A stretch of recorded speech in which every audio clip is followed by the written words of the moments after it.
So hi guys, నేనైతే UK వచ్చిన తర్వాత ఫస్ట్ టైం అయితే ట్రైన్లో ట్రావెల్ చేస్తున్నా. సో నాకు కూడా చాలా భయం ఉండే, అంటే అక్కడ ఎలా ఉండిద్ది స్టేషన్లో ఇవన్నీ మనకైతే ఏం ఐడియా లేదు కాబట్టి ప్లాట్ఫామ్స్ ఏంటి, ఎట్లా వెళ్ళాలి, ఎందుకంటే చాలా తక్కువ టైం ఉండిద్ది అన్నమాట. ఇంటర్చేంజ్ ట్రైన్స్ ఉంటాయి, డైరెక్ట్గా చాలా తక్కువ ట్రైన్స్ ఉండడము. సో మనకి ఇంకా చాలా తక్కువ టైం ఉండడం వల్ల నేను ఒకవేళ ట్రైన్ క్యాచ్ చేస్తానా లేదా అని చాలా కన్ఫ్యూజన్లో ఉండే. ఇంకా ఏదో ఒకటి ధైర్యం చేద్దామని అయితే చేసిన. ఇంకో విషయం నేను గమనించింది ఏంటంటే యూకే ట్రైన్స్లలో చాలా అంటే చాలా పీస్గా ఉండిద్ది.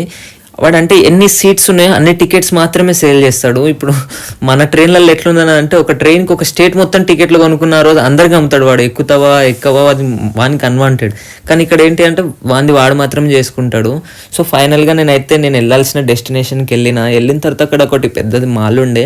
సరే ఎక్స్ప్లోర్ చేద్దాం అన్నట్టుగా అయితే లోపలికి వెళ్ళి చూసిన, మొత్తం తిరిగి బాగుంది. ఓకే, చాలా అంటే చాలా బాగుంది.